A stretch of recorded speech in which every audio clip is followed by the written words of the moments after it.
está la capa visceral, representada por unas células especiales que se llaman podocitos. Podo, pie, cito, célula. Célula que tiene pequeños pies. Y el resto son los túbulos contorneados, distales y proximales, cortados transversalmente.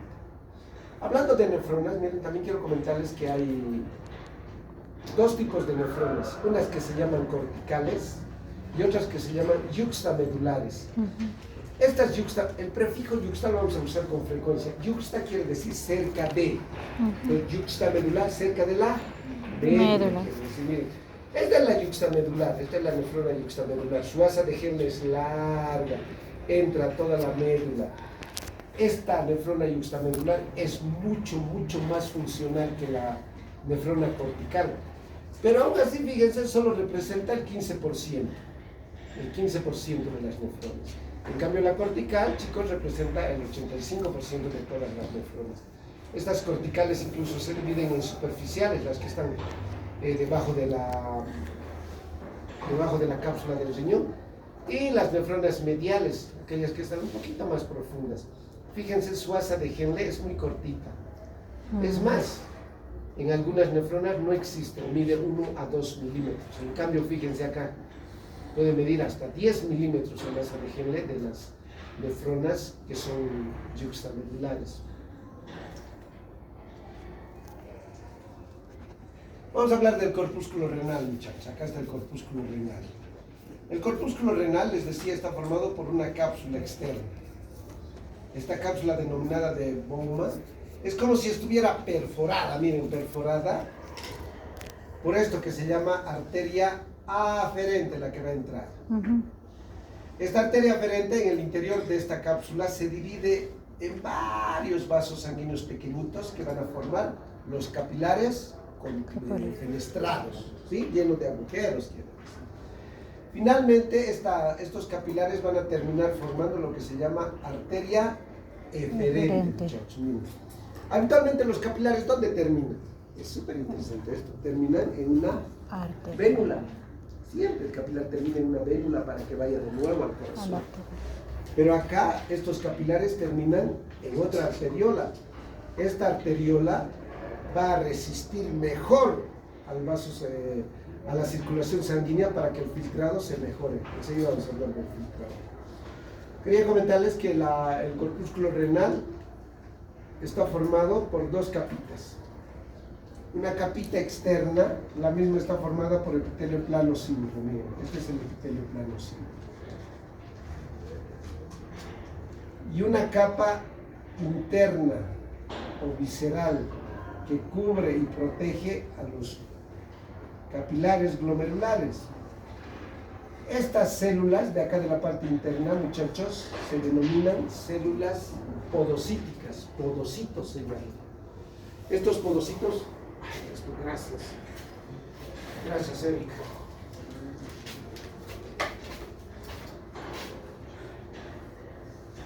Creo que fue bien, gracias. Muy rápido, hermano, no está funcionando el... Uno casi no da y el otro... tranqui, no da nada, papá. Miren, estos podocitos, este es el capilar, el vaso sanguíneo capilar. Con su endotelio. Ahí está su endotelio.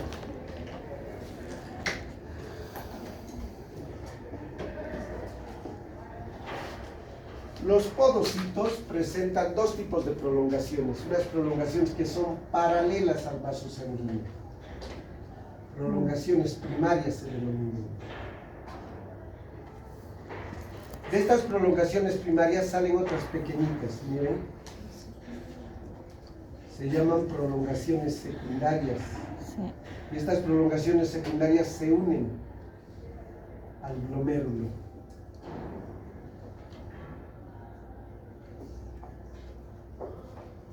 Estas prolongaciones secundarias se denominan también pedicelos.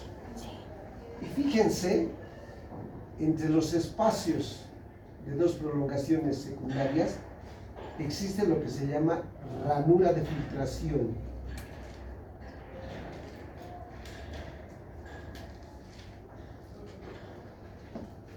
Enseguida vamos a seguir hablando de la ranura de filtración, es muy importante. Estos corpúsculos renales con sus glomérulos, muchachos, ya les dije, estos glomérulos tienen orificios o tienen también agujeros. Estos agujeros que se encuentran acá en estos vasos sanguíneos miden aproximadamente 70 a 90 nanómetros y son precisamente los elementos que van a favorecer la salida del plasma. Pero fíjense qué importante este detalle. No todos los elementos de la sangre deben salir. Por ejemplo, los glóbulos rojos nunca tendrían que salir, porque nos quedaríamos sin glóbulos rojos. Las proteínas nunca tienen que salir las proteínas. Por eso mismo, estos agujeros o estos poros de 70 a 90 nanómetros no permiten el paso de elementos propios de la sangre como glóbulos rojos, blancos, plaquetas. Cuando salen, significa que hay una enfermedad. Por eso se pide un examen de orina. En el examen de orina, si dice glóbulos rojos en pequeña cantidad, aunque sea, ustedes tienen que saber qué está pasando. Glóbulos blancos en gran cantidad, peor todavía. No debe salir nada por aquí en teoría, muchachos. No debe salir. Entonces, estos orificios son muy importantes para controlar la salida de las macromoléculas como las proteínas. Mira, vamos a hablar de la capa visceral de la cápsula de Bowman. La capa visceral, esto es lo que les decía, está formada por unas células especiales que se denominan podocitos. Acá pueden ver de color amarillento el podocito, con sus prolongaciones longitudinales, estas largas, y sus prolongaciones pequeñas o pedicelios. Entre las prolongaciones pequeñas, miren, van a formar pequeños espacios. A estos pequeños espacios se denominan ranuras de filtración. También van a controlar la filtración, no puede atravesar todo. Y para ello, estas ranuras de filtración van a tener una especie de diafragmas. Estos diafragmas van a estar formados por proteínas como la NEP1, las nefrinas inclusive. Y van a favorecer la salida de elementos líquidos y no así la salida de elementos sólidos.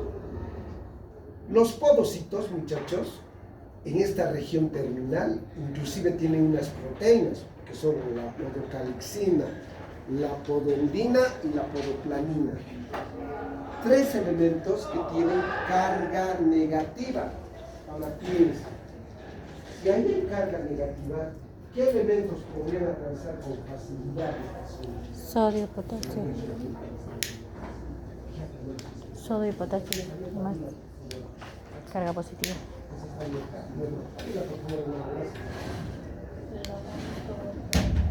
¿Qué elementos tienen que atravesar? Sodio y potasio. La podondina, la podocalixina de carga negativa.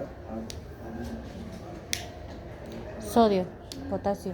¿Por qué el sodio? Está muy bien. Porque son por si carga positiva. Porque carga positiva. Porque tiene carga positiva. No se olviden, signos diferentes se repelen. Se atraen. Signos iguales se repelen. Por eso mismo, el sodio puede atravesarlo con mucha facilidad. Y por eso es que en el ultrafiltrado, muchachos, hay gran cantidad de sodio, porque las cargas negativas de acá van a facilitar el paso. No solamente la podondina, la podocalixina. Tengo una imagen acá de la membrana basal. La membrana basal, muchachos, también está formada. Mira, aquí se lo voy a hacer. La membrana basal es otro elemento de la membrana de filtración. Imagínense el capilar y acá su membrana basal. Esta membrana basal tiene 3 capitas.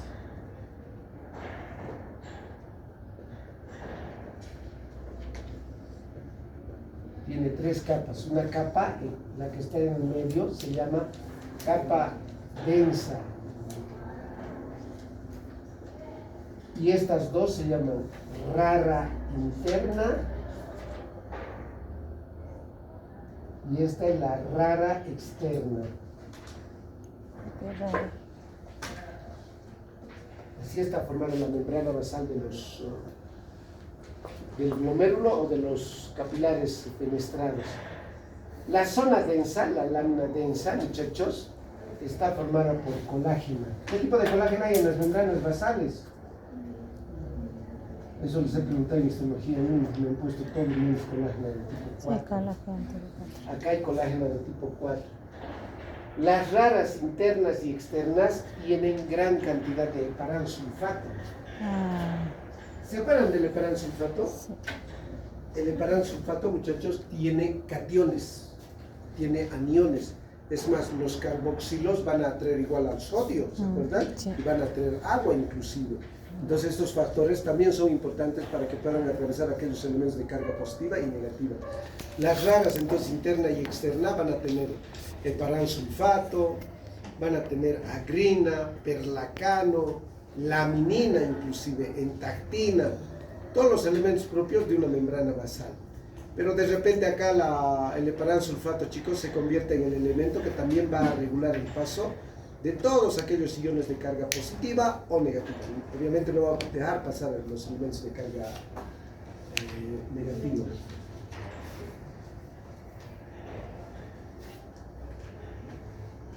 Miren, vamos a hablar ahora del túbulo proximal. El túbulo proximal, voy a volver a escribir acá. Bien, este es el túbulo proximal, el que emerge del polo urinario. En este corpúsculo, chicos, por donde va a salir el túbulo proximal se denomina polo urinario. En cambio, en la otra zona donde ingresa y salen los vasos sanguíneos se denomina polo vascular.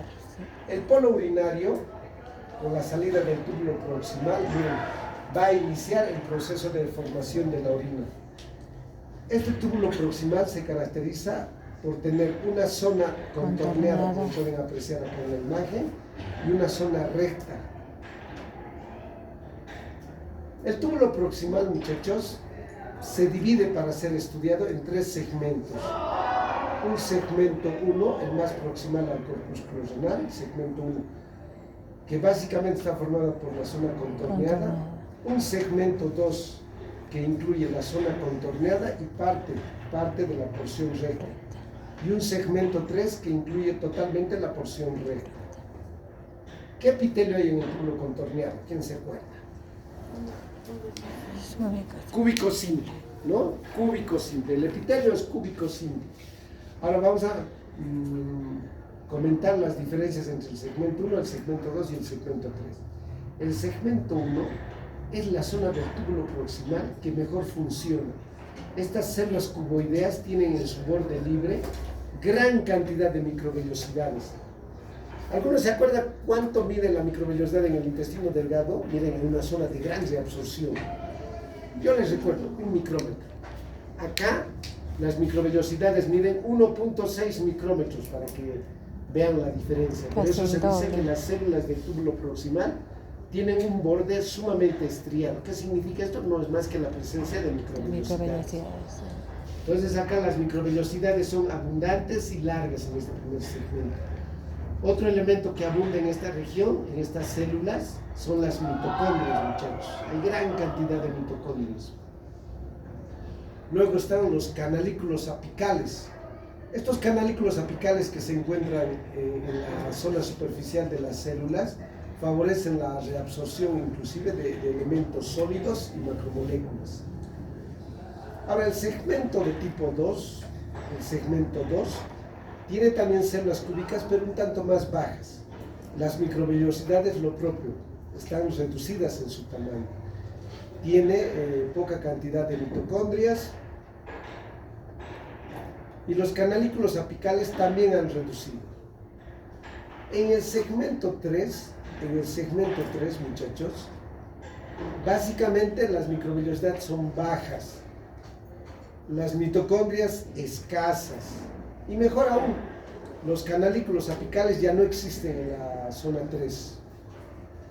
La parte recta. Miren, ya sabemos la estructura del túbulo proximal. A ver, díganme ahora qué funciones cumple el túbulo proximal. ¿Cuáles son las funciones del túbulo proximal? La función de agua Electrolitos. Primero va a reabsorber agua, ¿verdad? Sí. El 65 hasta el 80% de agua se reabsorbe en el túbulo proximal. Ujú. 2. Reabsorción de sodio, reabsorción de cloro, lo mismo, en el mismo porcentaje, 65 a 80%. Sí. Nada más que esta reabsorción lo va a realizar a través de un proceso activo, con las bombas de sodio Potasio. y con las bombas de cloro y potasio, ¿no? Ujú. ¿Qué más? ¿Qué más va a absorber? A ver, recuerden ustedes. Glucosa en su totalidad. Si atraviesa glucosa, el 100% de la glucosa debe reabsorberse en el túbulo proximal. Muy bien. ¿Qué más? No es habitual que atraviesen los aminoácidos y las proteínas. Pero si así fuese, muchachos, Patología. la totalidad, el 100% deben reabsorberse en el túbulo proximal. Todas las proteínas, todos los aminoácidos, todo el azúcar. Por eso en un examen de orina no debe haber azúcar. No debe haber. Si alguna vez encuentran azúcar en la orina, inmediatamente háganle un examen de glicemia. Ujú. Seguro que su paciente está con hiperglicemia o ya ha terminado sin diabetes. No tiene que haber. La curva para eso. ¿Mm? La curva de glucemia para eso. Claro, para eso se hace, ¿no? Ahora escúchame, el túbulo proximal no solamente absorbe, vamos a seguir repasando esto de la absorción, también secreta, también elimina. ¿Qué elimina el túbulo proximal? Iones como el hidrógeno Hidrógeno. primero, porque el intercambio hace con el sodio, el hidrógeno se elimina. Se elimina también el potasio. Ujú. Luego, fármacos, muy bien, los fármacos como la penicilina se eliminan en este lugar. Luego, las catecolaminas que ya han sido usadas también se eliminan en esta región. ¿Qué más? La urea, el ácido úrico, muchachos, se elimina en esta región. Entonces el túbulo proximal no solamente va a servir para realizar absorción, sino también para realizar secreción. Miren, al túbulo proximal le continúa el asa de Henle. El asa de Henle ya no está formado por un epitelio puro, está formado por un epitelio Simple, plano plano o simple. escamoso simple. ¿Cuántos tipos de células escamosas simples hay en estas nefronas, especialmente en las yuxtamedulares? ¿Cuántos tipos de? ¿Cuántos tipos de células planas existen? ¿Y cómo se distribuyen, por cierto? Escamoso, estratificado.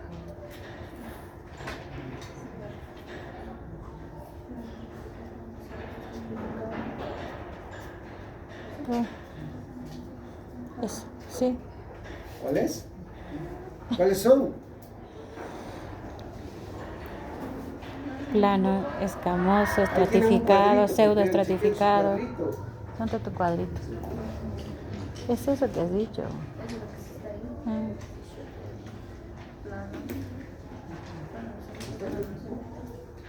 ¿Qué dice?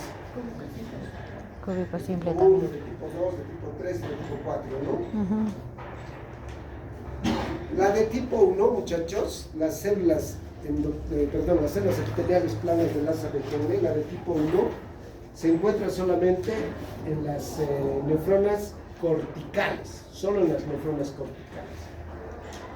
La de tipo 2 se encuentra en la nefrona yuxtamedular, pero en su región descendente. Miren, el asa de Henle tiene una zona descendente, el asa propiamente dicho, y una zona ascendente. Muchachos. ¿Listo?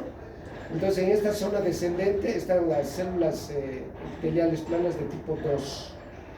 Y en esta zona ascendente, chicos, está la de tipo 3 y la de tipo 4. Eso nada más quiero que se recuerden, no vamos a hablar de sus características.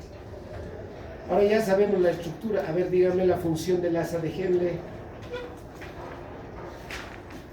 ¿Qué función tiene el asa de Henle? Ya, en realidad todos estos elementos están muy bien, van a regular. Para regular, ¿qué hace la porción descendente, por ejemplo?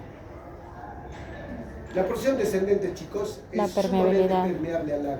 Pasa todo el agua por aquí. Y por eso les decía, el diurético que se llama Lasix impermeabiliza esta zona para que no se reabsorba. Aquí el agua se reabsorbe. La urea pequeña cantidad de sodio, casi nada. En cambio, esta región ascendente es impermeable al agua, impermeable al agua. Pero fíjense, es permeable al sodio, al potasio, para que puedan atravesarlo para llegar al intersticio. La porción ascendente del asa de Henle termina en el túbulo contorneado distal. ¿Qué epitelio hay en el túbulo contorneado distal? Cúbico simple. Epitelio cúbico simple. ¿Sí? Epitelio cúbico simple. ¿El túbulo contorneado proximal o el distal es más largo? El distal es más corto. El proximal es más largo que el distal. Por eso van a encontrar en su lectura, dice, en un corte de riñón en la corteza se observa más túbulo proximal que distal, incluso 7-1, muchachos, porque este distal es cortito. Del distal, miren, puedo comentarles una cosa interesante. Acá hay unas células especiales que se denomina mácula densa. Al principio, cuando se estaba estudiando, parecía nomás una manchita, pero se vio que eran células cilíndricas, con un núcleo cerca de la región apical. Son muy importantes. Yo la describí porque en son la lámina, mácula densa. osmoreceptores y mecanoreceptores. ¿Qué significa esto? Que tienen la capacidad de percibir cuánta cantidad de agua está pasando y cuánta cantidad de sodio está pasando. Osmolaridad. Les voy a adelantar algo. Cuando captan una disminución de agua, inmediatamente esas células de la mácula densa les dan el aviso a las células que forman el complejo yuxtaglomerular. No les he hablado de las células mesangiales, porque cuando hablemos del complejo yuxtaglomerular voy a hablar de las células mesangiales, que está descrito también un poquito antes. Pero el aviso lo da las células yuxtaglomerulares. Las células yuxtaglomerulares sintetizan renina. La renina convierte el angiotensinógeno en angiotensina 1, luego en angiotensina 2, y empiezan a retener agua, muchachos, cuando hay disminución. Quien percibe eso es la mácula densa. Pero el túbulo distal no solamente se caracteriza por eso. Acá también se va a sintetizar una proteína. ¿Qué proteína se sintetiza acá? Se denomina también uromodulina. La proteína. La proteína de Tang-Horspan. Esta proteína es muy importante porque a través de su secreción, muchachos, de alguna forma evita la formación de cálculos. 2, evita las infecciones en esta región, porque produce una secreción mucosa que protege esta región. Otro detallito del túbulo distal es que el túbulo distal es impermeable al agua, al sodio, a todo. Pero miren qué interesante, cuando nuestro cuerpo necesita o requiere retener agua y sodio, actúa la aldosterona. Se sintetiza la aldosterona y actúa sobre este túbulo distal, favoreciendo la absorción del agua y del sodio, muchachos. No se van a olvidar, solo frente a la aldosterona es permeable. Cuando no hay aldosterona, no es permeable. Ya vamos a quedar ahí para que estudien un poco más. La clase próxima me van a traer porque aquí están terminando de hacer su nefrona. Así que hagan en su casita, estudien, no hagan aquel clase, ¿sí? Ya vayan a almorzar, a tomar